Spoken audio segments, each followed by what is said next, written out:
Hello, everybody. I'm Matt. And I'm Maggie. And we are... Hopefully Awesome. That's right. A positive place on the internet where we nerd out about all the geeky things we love. And the geeky thing we love today is not really love. We're talking about week 3 of the catastrophe that is Warner Brothers Discovery. Via Variety, HBO Max is to remove 36 titles, including 20 originals, from streaming.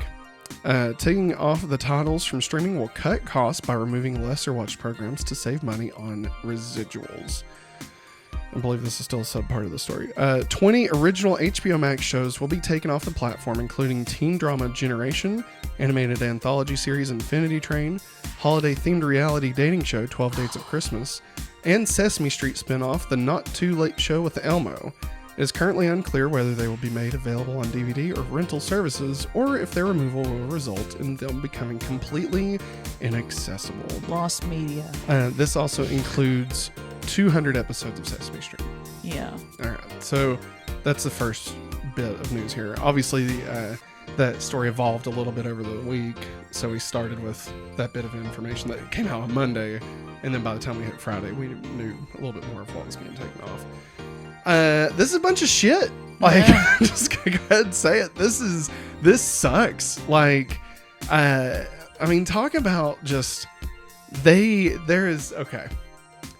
So many thoughts I'm having. I'm trying to pick which one I want to go with first. David Zaslav had said one of his primary focuses was going to be to rebuild the relationships with the filmmakers and directors that they've lost. He's already shooting himself in the foot. Well, I mean, obviously Batgirl did not help that. No, right? he's already shooting he doesn't even have a foot to shoot anymore. He's starting on the other foot. And like, it really looks like all he's really focused on is just cutting costs. Right? Yeah. And don't get me wrong. Understandable. I understand wanting to cut down on the debt, right? We know there's billions of dollars of debt. We understand that. I don't know if canceling your catalog for your streaming service that you look at as your well of money, right? I don't know if that's the smartest move. Yeah. And I definitely don't think that it's smart from a standpoint of screwing over the creators to not get residuals anymore. Like, if you're trying to build those relationships, fucking over people, to not be able to have health insurance, is kind of not great. Like, that's not good. Crap. And like, you're taking away people's livelihoods. And I think it was Jared Petty tweeted out, if any part of your day job requires you to make Sesame Street less accessible for children, you're making the wrong choice, right? And it's just that, it is that straightforward. Yeah. And sure, 200 episodes of Sesame Street, that's insane. Most of them were from the early years. I think it was seasons like 2, 3, 4, and then 5. up to like the 30s somewhere. Yeah. And like, were those being watched as much? I don't know. I say not. I say a lot of people watched the first episode of Sesame Street. Yeah, and then the most recent ones, more likely. Yeah. And like, I think the ones that they kept on there were from like 2000. I can't remember because I remember I backed it up that much for Viv, and that's when they were still an hour long. Yeah. And then PBS had to look at their data and realize, oh, we need to shorten it. Yeah. And that's why they went to 30 minutes. And then HBO stepped in and helped out with costs and stuff, and kind of ramped up. I mean, really good stuff. I wouldn't be surprised if they completely end their connection with Sesame.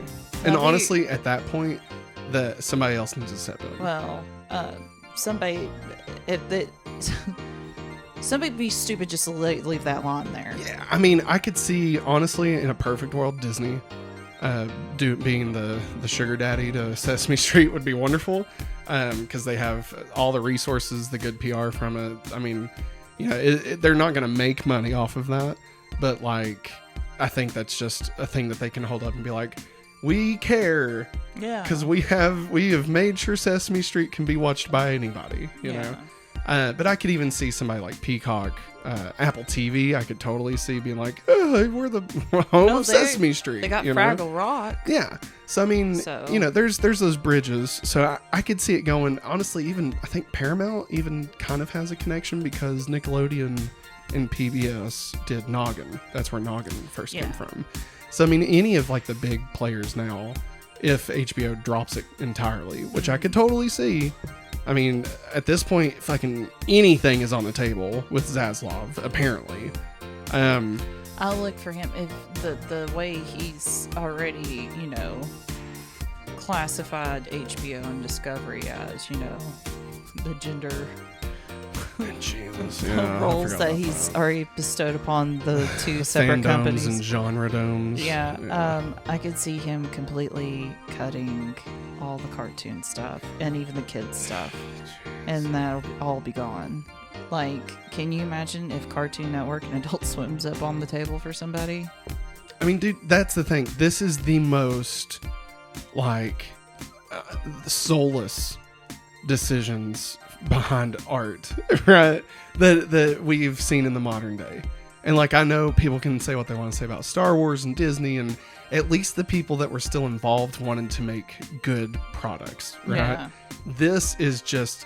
It is straight up an Excel spreadsheet. That is all this is. This is Potter. Yeah. This is fucking Potterville from It's a Wonderful Life, okay? That is what we are seeing. And Warner Brothers, this dynasty of 100-year legacy of Warner Brothers, we are seeing in real time deconstructed in front of our eyes, being torn down to another goddamn cheesy reality show. And it's insane. It's insane. I'm sorry. I'm trying not to lose it. It's okay. My God. It is. It's crazy. And I mean, the fact that I remember when Infinity Train was announced. Yeah. And that's gone. You can't even watch it. It's just gone. It's gone. Will the Too Late show not Too Late show with Elmo be? I mean, will we ever see that again? I loved it when it was on. Yeah. It's crazy, man. God. All right. Next in this block, from Variety. Okay, everybody, let's. Variety has a variety of stories. Yeah, they do. We're gonna take things down a notch. This is not a great subject matter, so just throwing it out there. Not as fun as what we just talked about. All right, from Variety, in a statement provided to Variety by representative of the actor, Ezra Miller broke their silence about the troubling behavior that they have exhibited in recent years, which has led to a series of legal issues and assault and abuse allegations. Miller also apologized for their actions. So this is the statement. I'm just going to read it verbatim. Having recently gone through a time of intense crisis, I now understand that I am suffering complex mental health issues and have begun ongoing treatment, Miller says. I want to apologize to everyone that I have alarmed and upset with my past behavior. I'm committed to doing the necessary work to get back to a healthy, safe, and productive stage of my life. That's it. Arrest him. Them. Them. Sorry. It's them. My bad. Yeah. So they went with option 1 from last week. Warner Brothers had 3 options. Idiots. One was to cancel the movie outright. That was option 3. Option 1 was to apologize and do limited press. And option 2 was to not do any press at all. And so it seems that we're doing option 1 here. They're smart. They just cancel it. I just don't. I don't. Listen. Okay. I don't want us to. We're not a tabloid. No. So I mean, we're not lawyers. We don't. And we voiced our opinion on this. Yes, I don't want us to keep beating this dead horse. People go through a lot of complex mental issues. Okay, and that is legit. That is real. And I do think that Ezra Miller seeking help, I think that's a great idea. Obviously there's something going on there. And so, getting help, that no matter what anyone has done, absolutely everyone deserves a chance at getting help, right? That's the point of being a good person, right? That being said, obviously that doesn't excuse if any of the allegations are accurate. Yeah. The grooming allegations, the assault, the robbery, sure, look, you can get help, absolutely, but that doesn't, keep you from having to face the consequences of your actions. Exactly. Exactly. You know, like, don't get me wrong, get help, but that doesn't absolve you of anything. And it's especially when we're talking about the grooming stuff. Like, that is the one that I'm like, you can't just say, you know, what does he say here? What do they say here? I want to apologize to everyone that I have alarmed and upset with my past behavior. So not even like, I'm sorry for doing this. Yeah. I'm sorry to the people that I alarmed and upset with my past behavior. Not even, I'm sorry for my past behavior. Just, I'm sorry to the people that were upset with my behavior. In other words, big business daddy. It's not an apology. This isn't an apology. He's only trying to look good for big business daddy, that's all. I mean, this reeks of Zaslav forcing this. Like, I don't for a second believe Ezra Miller wanted to do this. I'll be honest. Or even feels it to be. I'll be honest. He probably didn't even say it. I say he's just topped out. Or they. Sorry, I keep on forgetting. I apologize. They probably didn't say it. They were probably given a piece of paper to their agent or whatever, and the agent said, "Okay, are you okay with them saying this is for you? If you want to get paid for the Flash, you got to sign this." Okay. I mean, that's, you know. I think that's what it was. I mean, hey. For their circumstances, I think that's what had to happen. You know, it is what it is. I still stand by not wanting to watch the Flash. If it comes out as it is, which sucks. I really wanted to see it. Me too. But like, I can't. Has my Batman. I can't, you know, give money to that, you know. And like, but at the same time, it's like, you know, that's the inner struggle of this. It's like, well, does it really matter if I don't pay the $12 to go watch it? Like, is that really going to send a message? Especially when I'm still paying monthly for HBO Max, which goes into the same pockets, you know? Yeah. So it's, yeah. Anywho, so that happened. All right, now it's time for the new sub-block of the Warner Brothers Discovery Update Week 3. Everybody get ready for the Rock Block. We didn't even practice that. That was decent. Wow. I just followed you. All right, so we got 4 stories here all about The Rock and Warner Brothers. So we'll kick off with the first thing we heard earlier this week. According to IndieWire, Dwayne Johnson fought to keep Black Adam out of Shazam to avoid doing a disservice to the character. And a comment to that, The Rock actually retweeted the article and said, quote, 100% true.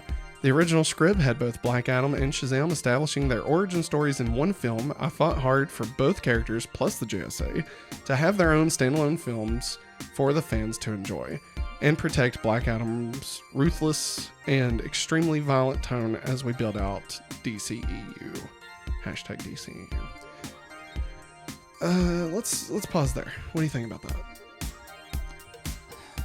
I don't know, because Black Adam is in the realm of Shazam. To me, yes. This would be like if they were like, if Heath Ledger had said the Joker doesn't need to be in The Dark Knight, he should have his own film.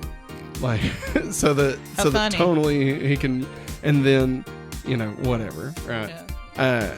Black Adam is 100% a Shazam character. Like, that's just what it is. Like, it's Lex Luthor's a Superman character, Catwoman's a Batman character, you know, all of these things. Yeah. Right? Yeah. Black Adam, 100% Shazam character.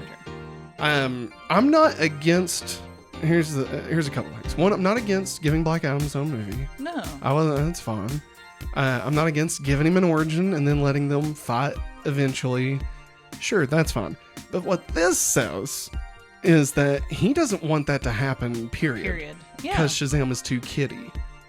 And, like, that doesn't sit right with me, right? Because it's like, but it's not, though. Like, it's the same. Like, Shazam is a good movie. I really love Shazam. Mm-hmm. And, like, that would be like saying Thor can't be in Avengers with Iron Man because Iron Man was too kid-friendly. Yeah. You know? And it's like, you're just missing a lot of the point here. And saying that Black Adam needs a whole movie to introduce himself and stuff.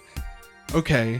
But you're also cramming the entire JSA into this. Yeah, you're not doing the JSA any justice. Yeah. You're doing yourself, the character you're playing, Yeah. justice. But yet, you said you wanted to give the JSA their own thing. No, they're in a movie with your character. All of them just crammed in there. Hawkman, not Green Lantern, but Dr. Fate. Dr. Fate arguably could easily have his own movie about his origin story. Hawkman Please easily do. could. I'd watch Pierce Brosnan. But, all day. none of them, Pierce Brosnan wasn't like, no. No. Dr. Fate needs his own movie. No, but before Pierce we can... Brosnan's like, yes, I will play this superhero. I will be more than glad to. So, Sorry. it's just one of those things where it's like, really? Like, I'm not mad. I'm just Annoyed. Yeah, like, whatever. If that's your take, if you wanted to be the star of the movie and you wanted Black Adam because you love Black Adam to get his own movie, okay. But don't act like... Don't belittle. Yeah, don't belittle Shazam. No, right? Shazam's great. Because you think that Black Adam deserves more. That's great. He's your favorite character. That's great. That's cool. Do that. But, like, you don't have to sell it as Shazam sucks, so you have to keep your character away. Like, sell it as what it is. You want to be the star of the movie, and you wanted it to be focused on Black Adam.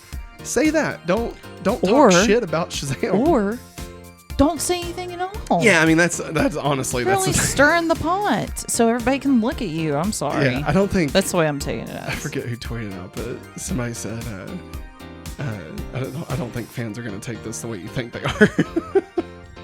Like, fans of you, maybe. But, like, fans of the comic book characters that are which in that aren't world. many. Well, like, it is Shazam. I know, but like, I mean. what I'm saying is like, I've read that comic book, the Shazam. Yeah. It's and, good. Like, it's good. It's really and like, good. Yeah. And like, why Yeah. would you just run off and leave all Well, and that? what sucks is I am a big Rock fan. Like, I grew up watching The Rock on the WWF, right, before it was WWE. And, like, I had a binder, and, like, it had a folder of The Rock in it, and, like, with the Brahma Bull and doing the eyebrow, and, I've loved watching The Rock grow. Oh, me too. His SNL days, like, when he first did it before WrestleMania 2000. Like, all of that was fantastic, and I love... And I've loved went and watched watching The Mummy Returns. Yeah. I went and watched... Scorpion King. Well, I didn't watch that one. What was the one with the 4x4 that he carried around? Walking Tall. Yeah, I loved Walking Tall. And then even, in fact, I watched Doom. I watched Doom. And he's just done great ever since. And like Fast and Furious stuff. And also, you could clearly tell that when he has his mind set on something. Yeah. And he knows what to do with his money. Yeah. He's going to invest in something. Like how him and Under Armour have a deal together. Yeah. He has his own brand. Stuff sells out in seconds. This just, for me, it feels like he's lost... I don't know. Maybe I shouldn't put too fine of a point on it, but I'll say it like this. He was in Fast and Furious 5 and was down to be a part of the cast, right? Like the whole group of people. Mm-hmm. And he didn't demand that Hobbs get his own movie. No. I mean, now granted, he was in 3 of those, and then Hobbs got his own movie. But, he was down to be a part of an ensemble, right? And, like, this just feels so not that. And it just sucks to see that happen, Because I don't want him to become, a diva. Like, that's what this kind of feels like, Anyway, I digress. I feel like he's going to come out and get us. He might. I love The Rock. This is just such a... I feel like I don't like you this calling take. him a diva, he's going to come out and get us. A WWE diva. I mean, he does have a house in Virginia, so... Shit, doesn't he really? Yes, he does. He has a farm in Virginia. We're gonna cut this out. All right, next up in the Rock blog. According to Giant Freaking Robot, Dwayne Johnson is going to be made an official advisor to the new vision of DC comic book adaptations and will be heavily involved in helping guide its future.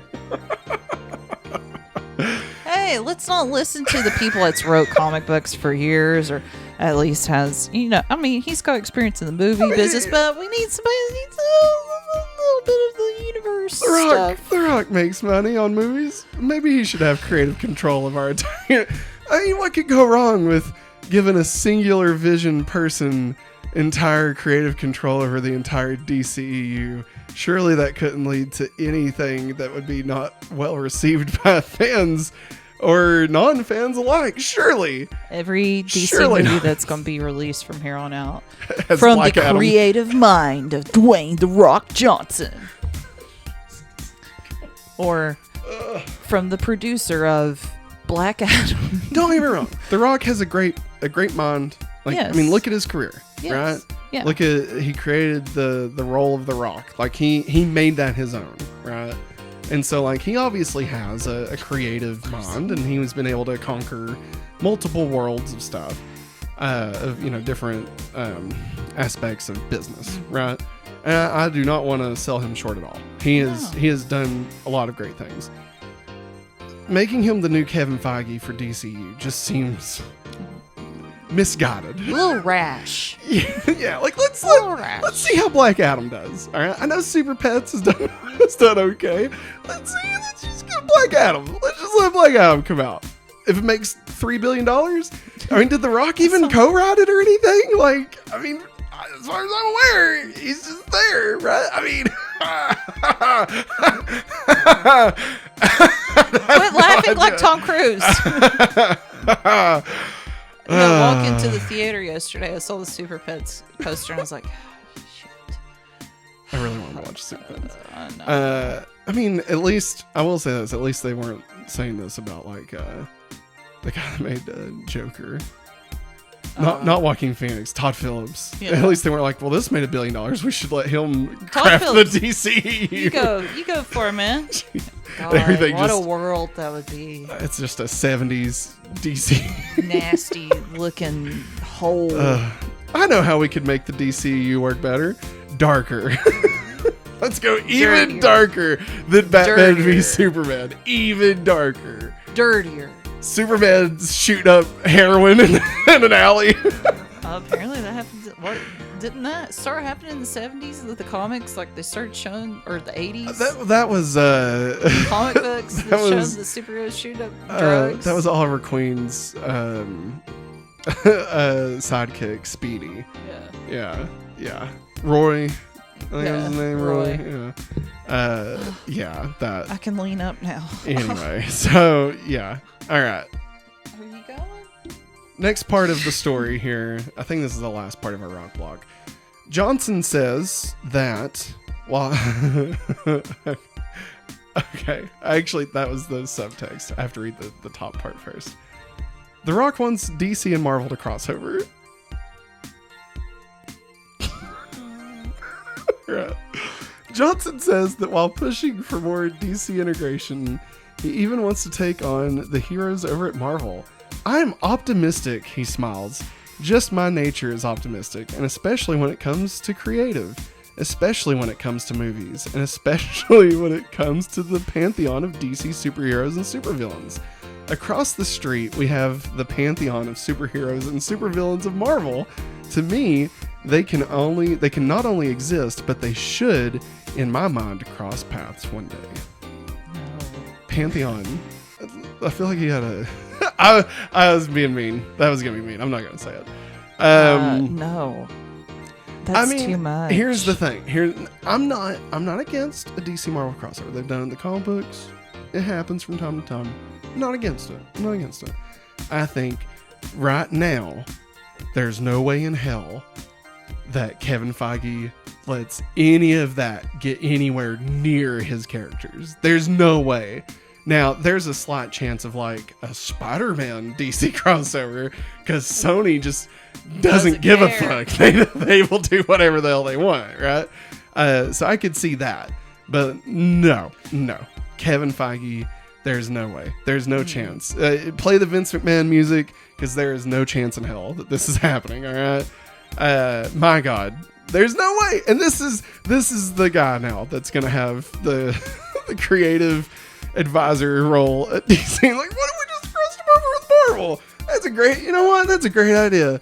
Let's get the people that made the $3 billion movie. Surely they'll want our garbage hands all over their IP. Kevin Feige would be like, no. Nope. What does that even look like? What does it look like the video games? It's just a fighter? Listen, it is notorious. The Rock and Vin Diesel had a thing where neither of them could lose a fight. All right? So if you think you're gonna take Black Adam into anything Marvel related, and that he's not gonna lose to anyone, I don't even care. Anybody. Ms. Marvel. Let's just say like the one Hawkeye. All right, let's use like the lowest thing we get. The Ant-Man. There we go. Super small, cracking jokes. Right? Absolutely, Kevin Feige will not let Black Adam destroy the Marvel universe. It's not gonna happen. It's not gonna happen. Look, this crossover could happen eventually. Okay, I'm not saying that that's never gonna happen. I do think the future of entertainment is gonna be nothing but crossovers. Like, it's only a matter of time. It's already happening in video games. Yeah, I mean, and it's only a matter of time before, you know, we've seen it already with like Space Jam and Chip and Dale. You know, and they're going to start making shared universes between things that don't currently share universes. I think they should do one with like 80s characters like RoboCop and Terminator and Alien and Predator. And I know it's multiple different studios and stuff, but I still think that would be, you know, pretty great. Whatever. But yeah, I just like, you have Zaslav just stripping the place down for scraps, right? And like fucking over people, not paying them their royalties. And then you got The Rock over here saying Black Adam should be the central figure of the DCU and he should take on the Marvel universe. And I'm also running the DC universe now. And it's just like, what the hell is happening? What the hell is happening with Warner Brothers? Zaslav, are you trying to balance out the scales? Because this is not a good way to balance out the scales. I don't understand. And like, if you believe... I don't know, if you believe in Black Adam so much, I don't know why you would, but if you do, if you think it's gonna save this world, right? No, I mean monetarily. If like David Zaslav believes that Black Adam's gonna make $4 billion, right? I can't. That's not gonna happen. It could make $1 billion because fucking crazier things have happened. Venom. I just don't like. Why is that? Because of The Rock? I mean, it is. But like, creatively, if it's a well-told thing, how much of that is really because of The Rock, and how much of it is because of the writer, and the director, and the producers, and you know, it takes a team to make a movie, right? And I'm not selling The Rock short. He definitely carries a lot of this movie, 100%, right? I feel like they're like, he makes money, so he should be over this. But let us know what you think. And if you'd like more conversations like this, be sure and check out the Hopefully Awesome Show that posts every Monday right here on YouTube and podcast services. Thanks for watching, everybody, and as always, have a hopefully awesome day. Bye.